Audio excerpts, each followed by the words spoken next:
No money, no loyalty, no control. In a way, Hamas is spiraling into crisis mode as Israel's relentless siege and military strikes choke off its cash flow, leaving the fighters unpaid. And there are rare protests inside Gaza. Our next story takes a closer look at the militant group's grip on power, and we ask if it's loosening under the weight of the financial ruin and the public anger.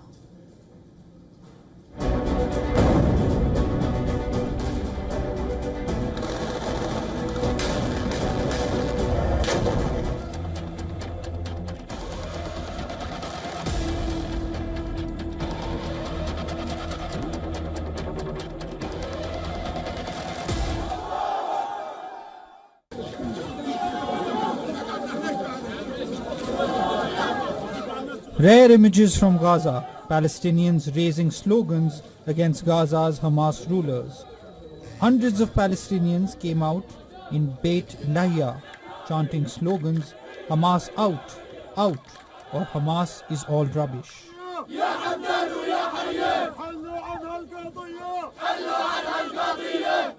The protesters are calling for the release of the Israeli hostages and an end to the war. We live in the 21st century, and we are deprived of basic human rights. We can't even have a piece of bread.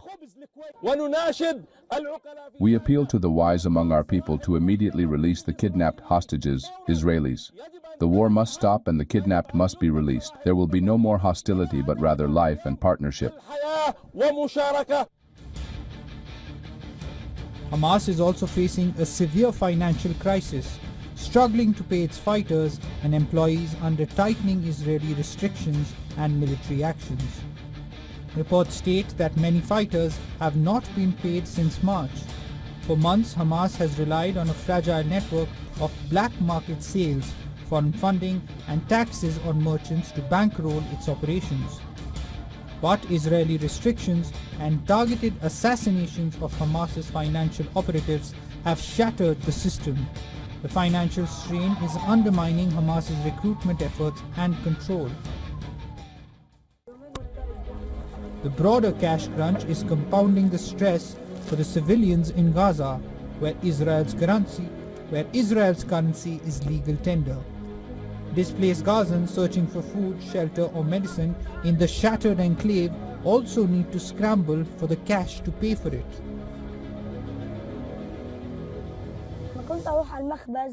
Every time I go to the bakery, I wait in line for a long time for the bread, and then when I come back, I tell my mum I can't stand it anymore. I feel suffocated while waiting, but my mum tells me we have no other choice. I used to be a craftsman. Now I have no income because of unemployment, so my wife and I made this stove. We earn 20 shekels, about $5 a day from it to support our family. Nowadays, a piece of bread is the mainstay of people's life. Everyone is looking for bread. The United Nations warns of worsening conditions and shortages of medicine and other essentials. Now, Hamas says it is ready to release all remaining hostages for an end to the Gaza war. Hamas movement is ready to immediately negotiate a deal to swap all hostages with an agreed number of Palestinians jailed by Israel, to end completely the war against our people, and to fully withdraw from Gaza Strip and to start the reconstruction in Gaza.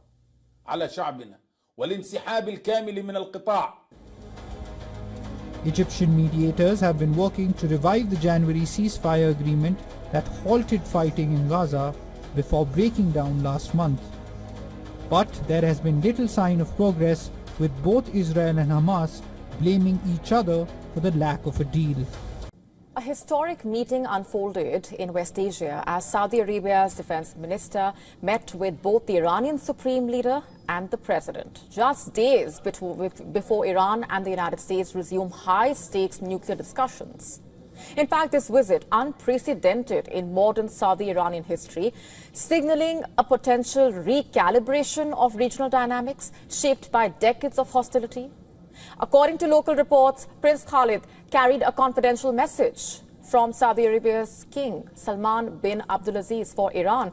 While Iran state media confirmed the delivery of the royal message, it withheld its contents. Nonetheless, the very act of this high-level exchange speaks volumes about the changing winds in the Gulf.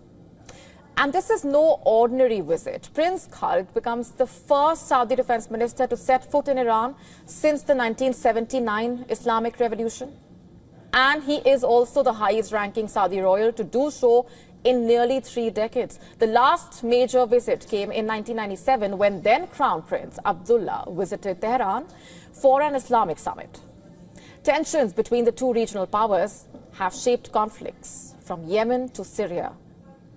But in 2023, China brokered an agreement between Riyadh and Tehran to resume diplomatic ties. And since then, both countries have been gradually building ties.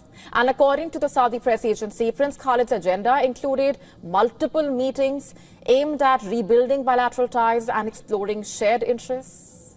The details remain sparse, but the symbolism is extremely important, particularly as Iran prepares for its second round of nuclear talks with the United States. In fact, just last Saturday, Riyadh publicly endorsed Tehran's negotiations with Washington, framing it as a constructive step towards easing regional and global tensions. The Saudi defense minister also met with Iran's military chief, General Mohammad Bagheri. Iranian media reporting that both the leaders discussed enhanced defense collaboration, anti-terror cooperation, and initiatives aimed at strengthening peace across the region. This follows last year's visit by the Saudi Armed Forces chief to Tehran, remember. Iran state-run Press TV reporting that Ayatollah Ali Khamenei, during his meeting with Prince Khalid, offered to share some of Iran's advancements with Saudi Arabia without specifying any details as to what the advancements really were. And in a series of posts on the platform X, Khamenei stressed on the importance of regional cooperation over foreign dependence and noted that while enemies of peace will seek to derail progress, both countries must remain committed to overcoming these obstacles. In response, Prince Khalid affirmed Riyadh's readiness to partner with Iran across a wide spectrum of issues and described the conversations in Tehran as both constructive as well as encouraging. And this visit unfolding against the backdrop of Saudi efforts to secure a peace agreement with the Houthis in Yemen. Although a shaky ceasefire has largely quieted the front lines, Houthi rhetoric against both Saudi Arabia and the UAE has surged, especially after the recent US military actions in the region.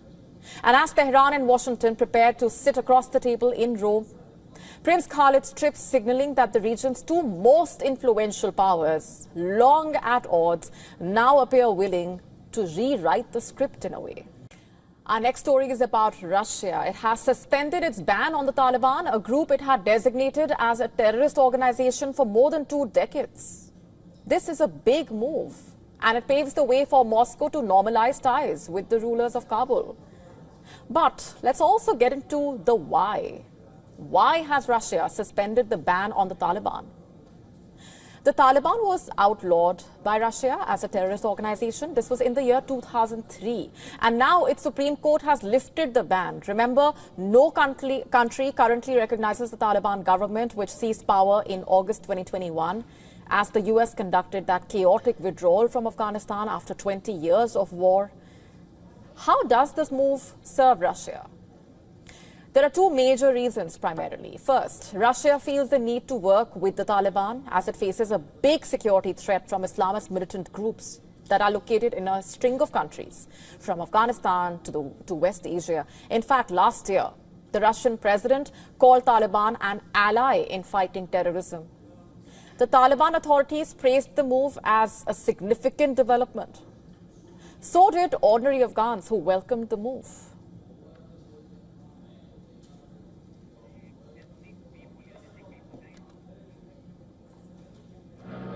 ما بتوانیم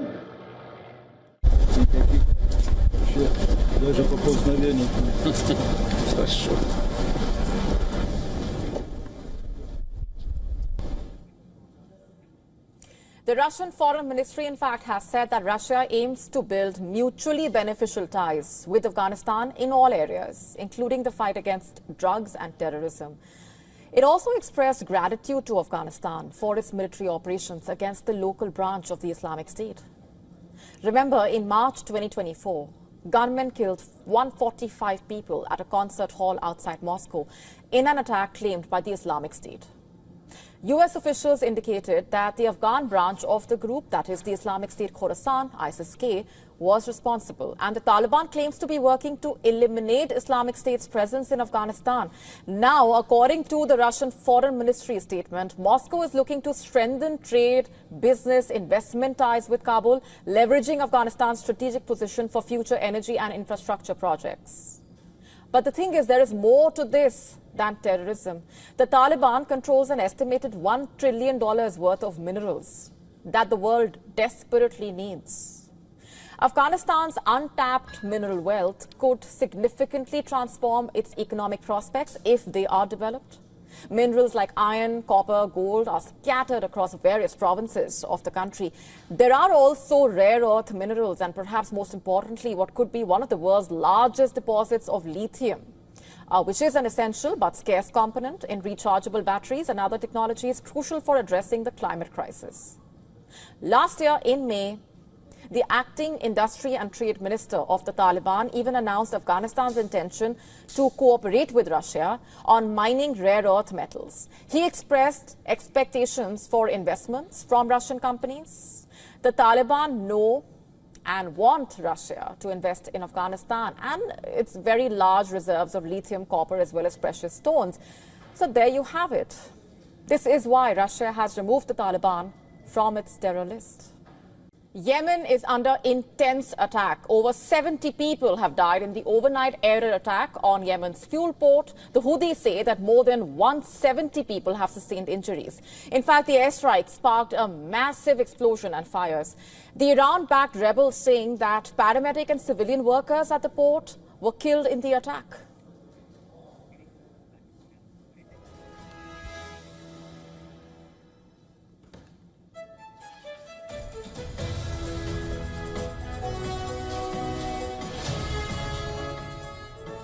تستهدف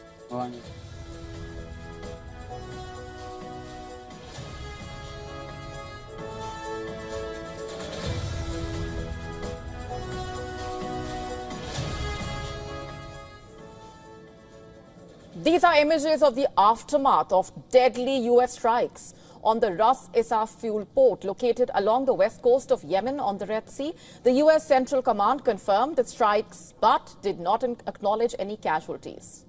The US military saying that the attack on the fuel port is aimed to cut off a source of supplies and funds for the Iran-backed group.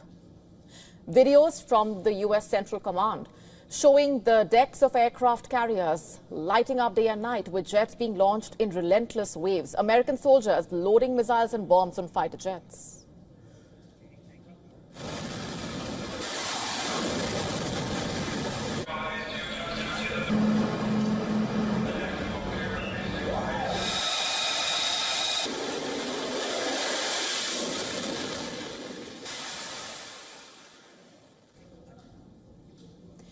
The USS Harry S. Truman and USS Carl Vinson are leading the aerial attack on Yemen.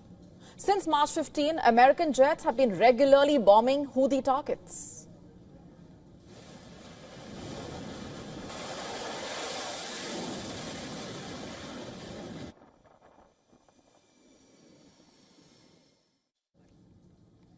The Houthis have vowed to hit back at the intensifying U.S. raids. The Iran-backed group claiming that it targeted 2 U.S. aircraft carriers. The missile force, the unmanned aerial vehicle, UAV, and the naval forces carried out a double military operation targeting the U.S. aircraft carriers Truman and Vinson and their warships in the Red Sea and the Arabian Sea, with a number of cruise missiles and drones. This was the first operation against the Vinson since its arrival in the Arabian Sea.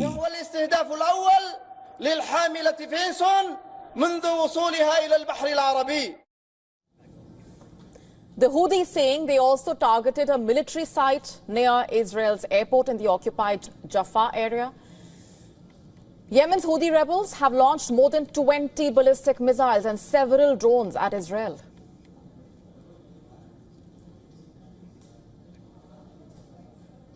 And France, on the other hand, claiming a French frigate shot down a drone fired from Yemen that was targeting shipping routes in the Red Sea.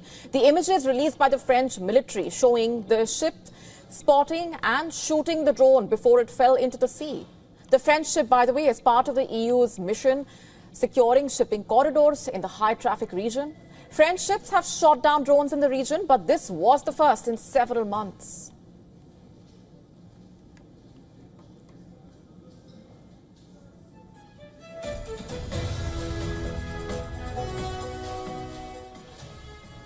The rebels possess surface-to-air missiles like the Iranian-made 358 missile capable of downing aircraft. While Iran denies arming the rebels, Tehran-manufactured weapons have been found in Yemen.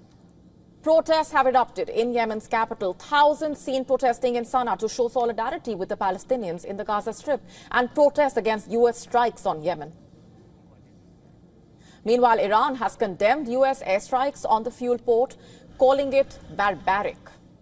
The Tehran-backed group saying Hamas denounced blatant aggression after U.S. strikes hit the Yemen fuel port.